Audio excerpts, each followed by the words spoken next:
Losing the love of your life is an experience that I wouldn't even wish on my worst enemy. I'm Gina, and I had the misfortune of losing my husband only 2 years after getting married. To be honest, I had a great life with him. I had just quit my job due to my risky pregnancy and was really looking forward to welcoming my daughter into our lives. But fate had other plans in mind. My husband got diagnosed with cancer when he was in the final stage. He struggled for 3 months before the horrible illness took him away from me. During this time, we had to move in with my mother-in-law Ellen and father-in-law Luke. They tried their best to support us, although I was the one taking full care of my husband. Still, we were grateful to have them house us when we couldn't afford rent anymore. When my husband passed away, I thought that I could rely on them for emotional support. Well, that was only wishful thinking on my end. As soon as my husband's funeral was over, Luke and Ellen started to treat me horribly. They even called me and my unborn daughter names because they considered us burdens. I assured them that I would soon find a job and start contributing to the bills, but they just wouldn't listen. Guys, they were not hurting for money. All their bills were being paid by my sister-in-law, Kathy, who had a very good job. Still, my in-laws were adamant that I was a burden and didn't deserve their help anymore. They said, "You better start looking at other options because I won't have a stranger living with us." "I'm not a stranger, Luke. I'm your own daughter-in-law." "Well, our son is not alive anymore, is he?" "So you are nothing to us anymore," Luke replied. "Guys, I understand that you don't want me in your house. I promise I will move out after getting a job. Please just let me stay here for a few days until the baby's born. You know this is a risky pregnancy." "In that case, you better lose the child," Luke coldly stated. My spine chilled at what my father-in-law said. I had expected Ellen to intervene and tell him off, but she seemed to agree with him. They told me how this would be the best option since they didn't want any responsibility for the child, not that I was asking them for anything. Things escalated when they drove me to an abortion clinic while telling me that they would take me for a health checkup. I kicked up a storm and left on my own. When I went back to the house, I was a crying mess and severely traumatized by Luke and Ellen trying to force me to abort my child. When they returned home, they said, "Why the hell did you run away from the clinic?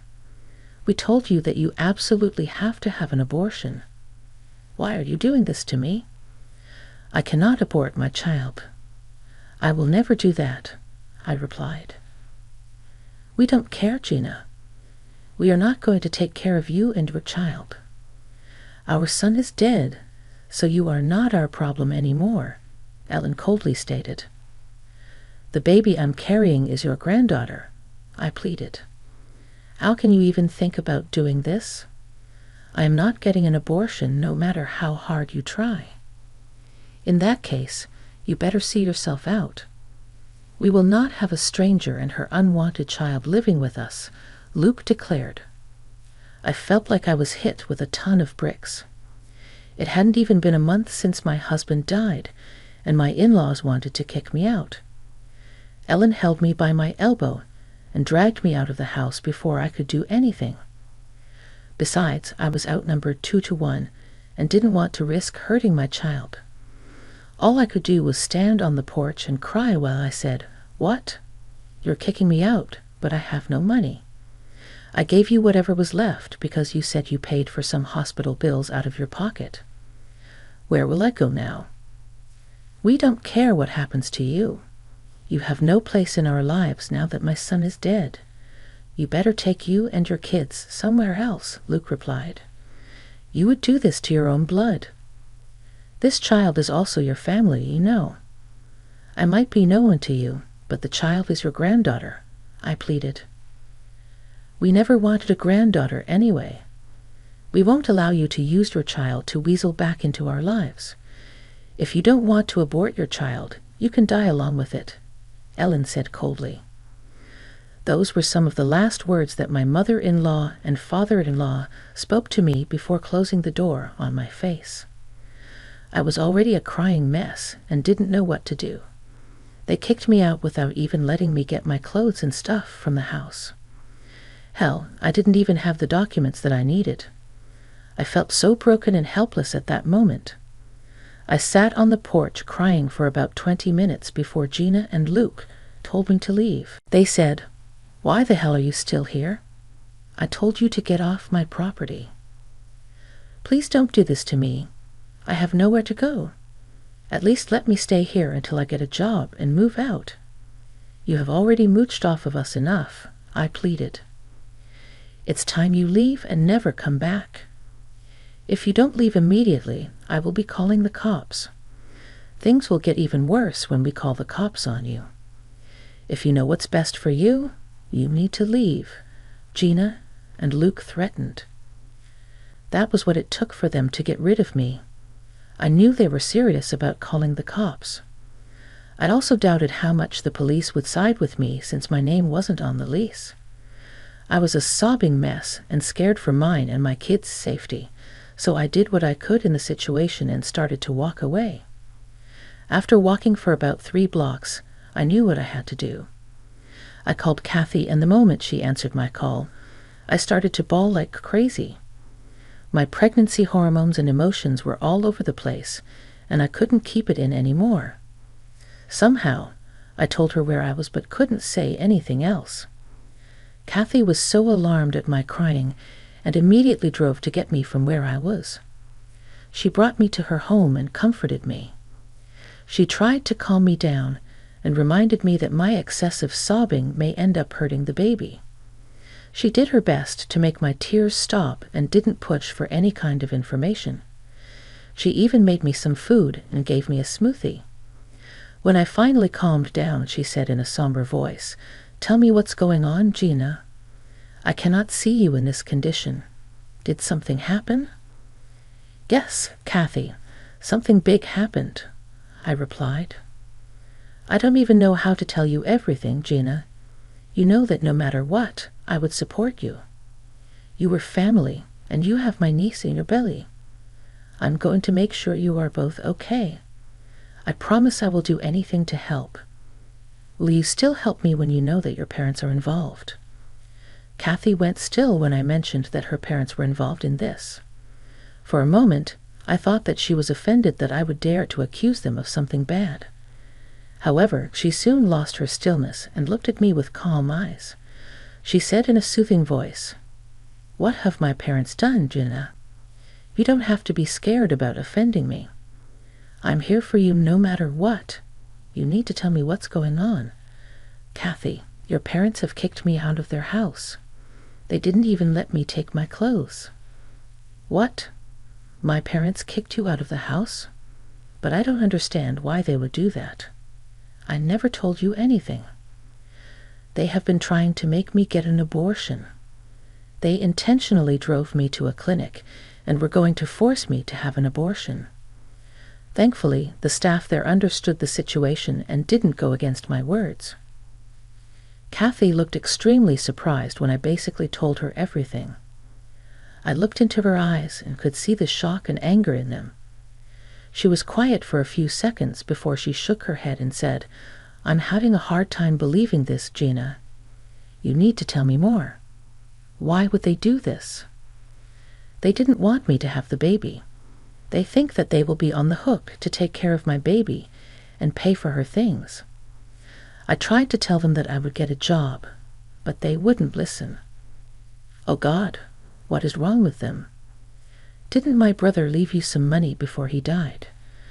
"Yes, he did leave me some money, but they took it away saying that he had some pending medical bills. I don't even have a penny on me now." "Kathy, what in the world are you talking about? There are no pending medical bills. There never were. I paid all of his bills, so it doesn't affect my parents. They didn't have to shell out any money. So they tricked me into giving them the little money I had left." The mere thought made me cry and break down in front of Kathy again. If I hadn't met Luke and Ellen, I wouldn't have known how cruel the world can be. They took advantage of my vulnerable state and scammed me out of money. They had no problem stealing from their late son's wife, who was pregnant with their first grandchild. Those two were completely evil. They would do anything for money. That was proved time and again. Kathy sat silently beside me as I cried again. After some time, she said, "I'm so sorry, Gina. I had no idea they would do this to you. Everything happened so fast, I didn't remember to inform you about the bills." No, Kathy, please don't apologize to me. I should thank you for taking care of all the medical bills. I would have drowned in debt if it wasn't for you. I did what any family would do, Gina, although judging by my parents' behavior, I can't say the same for everyone. I always knew that my parents were a greedy bunch, but I never imagined them to go this far. I begged them to house me for a few days until I got a job. They didn't even grant me that small favor. They kicked me out and threatened to call the cops on me if I didn't leave their property. That's why I walked away and called you when I was a safe distance away. Oh God, this is just plain horrible. Don't worry, Gina. You are not alone. You have me now. What my parents did is absolutely despicable. They will not get away with it. I promise you that, Gina. Kathy calmed me down while she called her parents. She said that she wanted to hear it in person. It wasn't like she didn't believe me. She simply wanted to see what excuses her parents would come up with. She said, "Mom, Dad, is it true that you kicked Gina out?" What? Why would we do that, Kathy? Perhaps because she didn't get a freaking abortion like you asked her to. Am I right, Mom and Dad? Kathy, you're misunderstanding us. We didn't mean any harm. We were just... What? Tell me what you were thinking when you tried to make Gina get rid of your own granddaughter. What kind of monsters are you? Kathy yelled at her mom.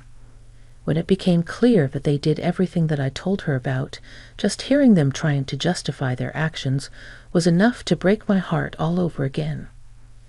Even after being shouted at by their own daughter, Luke and Ellen continued to make excuses and said, "Kathy, you will not talk to us that way. We were doing what was best for us. Our son is no longer alive, so we shouldn't have to bear the burden of his wife and kid. It's not fair on us. Yeah, we have worked hard for this retirement. We already sacrificed many months taking care of our son. We don't have any obligation to take care of his family now. We have done enough already. We deserve to enjoy our retirement too, Kathy. We worked hard for it. We cannot afford to look after a child right now. If Gina doesn't get an abortion, I'm sure she will shackle us with the child's responsibilities. Your father is right, Kathy. You should listen to us and kick her out too. Trust me, if you let her stay, she will sink her claws into you and bleed you dry. Just leave her out on the streets and let her fend for herself. It'll make her come to her senses. I couldn't believe that Gina and Luke were still trying to get rid of me and my child.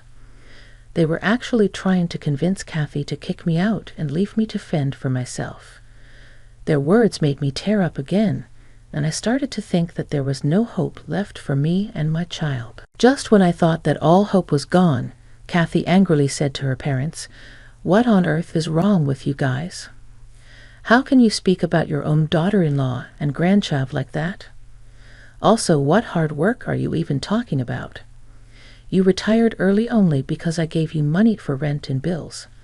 This has nothing to do with hard work. We are grateful for your help, Kathy. That's why we're saving you from being financially crippled by a stupid woman and her stupid baby. I knew Gina would end up on your doorstep and try to get your money. Listen to me, dear. You have no obligation to help out Gina and her child. Your brother is already dead, so you have no relationship with Gina anymore. Just get rid of her. Yeah, we'll even cover for you and tell everyone that Gina left of her own will. No one will know that we kicked her out. No, I will do nothing of the sort. I am not shameless and evil like you two. I can't believe you two gave birth to me. I am thoroughly disgusted by your behavior." Now it was time for Luke and Ellen to be surprised. Kathy had never talked to them in this tone. I could tell that my sister-in-law was extremely mad and was ready to wreak havoc on her family. She loved my husband a lot and always told me that I was like a sister to her. Kathy was proving to me just how much she meant those words. She yelled at her parents while they sounded flustered. "What are you saying, Kathy? We are your parents, so you can't talk to us like this. Yes, we raised you better than that. Kathy, you better watch your tone." "No, I will not watch my tone when I'm talking to such soulless people like you. Yes, you raised me right, but forgot to follow your own teachings. Honestly, I can't believe what you did to Gina. You two are disgusting. We are doing this to protect our assets and yours as well. You are villainizing us unnecessarily." "Oh, really, Dad? You want to protect our assets? Tell me, what assets will you have when I stop helping you financially?" Now this was a big blow to Luke and Ellen. They had never imagined that their own daughter would threaten to pull out her financial assistance for me. I was also surprised that Kathy was willing to take such a stand for me. Luke and Ellen absolutely refused to believe what Kathy was saying. "What are you talking about, Kathy? Are you threatening us?" "I'm not threatening you, Dad. I'm telling you what I will be going to do."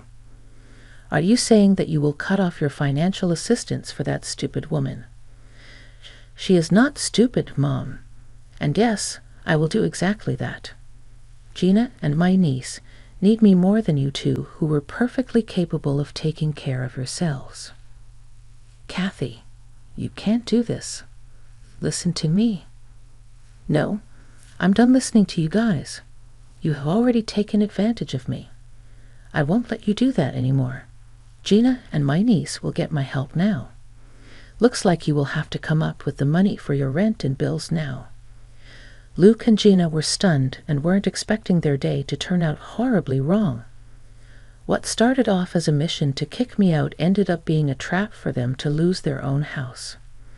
The duo were now trying to backpedal and said, "You're being very unreasonable, Kathy." "Fine, if you want to help them out so badly, we will take Gina in. Just send her over. We will figure things out. Yeah, we will manage somehow. Gina can come back and stay with us. We won't push her to get an abortion or something." "I don't know about that, Gina. What do you think?" Kathy was letting me take the stage and set things in place. She was smiling at me and hinting that it was my time to make Luke and Ellen pay for what they did. So I calmed myself down and said, "I don't know what to think." Luke and Ellen behaved horribly with me. They didn't even apologize to me for their behavior. "You hear that, Mom, Dad? It's such a shame that you didn't even apologize." Okay, Gina. We apologize for what we tried to do. We take it all back. Yeah, we're sorry, Gina. Why don't you come home so that we can make it up to you?" "I don't know, guys. I also can't get over the fact that you scammed me out of my late husband's money, even though Kathy had paid all the bills. Oh yes, we can't forget about that one. What was that all about, Mom, Dad? Why don't you hurry up and send money through PayPal?" Luke and Ellen were slowly getting trapped in their own sick and twisted plan. I took this opportunity to get back at them for all this stress and trauma that they put me through, and I wanted my money back as well. They didn't deserve to take my money when they did nothing for my husband whatsoever. Luke and Ellen immediately sent the money back after hanging up on us. Then they called Kathy back and said, "There, I sent Gina the money back. All is good now. We can just go back to how things were." I was actually thinking about setting up a nursery in Luke's study. Gina can decide everything when she comes back. Hold on, guys. Gina hasn't said if she wants to forgive you. Oh, she'll forgive us. We're family, after all. This is just a minor fight. I'm sure we will come back stronger from this, isn't it, Gina?" Luke and Ellen were now expectantly waiting for me to tell them that they were forgiven. The entitlement of those two horrible humans was really getting on my nerves. They thought that offering a mild apology and returning the money that they stole from me would be enough to forget everything. Well, they were dead wrong. No, you are not my family, and I definitely don't forgive you. In fact, I will never forgive you for what you tried to do. But we apologize and returned your money, Gina. Your granddaughter would want us in her life. I'm sure you want your child to grow up surrounded by family. Don't pour my child into your mess. My child doesn't need grandparents who didn't want her in the first place. My decision is final. I would have forgiven you for trying to throw me out, but I cannot forgive you for trying to make me get rid of my baby. They are problem solved, guys. Gina said that she doesn't forgive you. You didn't want to shoulder her burden. I will do that for you. In return, I will be terminating my financial contribution to you." Luke and Ellen absolutely freaked out and started to beg me and Kathy to change our minds. It was pathetic, but also satisfying to see them suffer the consequences of their own actions. They cried and even tried to guilt-trip us, but nothing worked. Kathy told them that she would drop by the house to get my stuff, and after that she was done with them. Oh, she also said that she would be contacting the cops to accompany her, so that Ellen and Luke could not withhold my belongings from her as promised. Kathy got and retrieved my stuff. She did take a cop along with her who happened to be her boyfriend, who we didn't know about apparently. Luke and Ellen still cried and tried to beg Kathy for another chance. I had already blocked them by then. Kathy also took the liberty of informing all her extended family about what happened. Let's just say that they were not impressed with my in-laws and decided to support me instead. In the months that followed up to my giving birth, I was surrounded by love and care.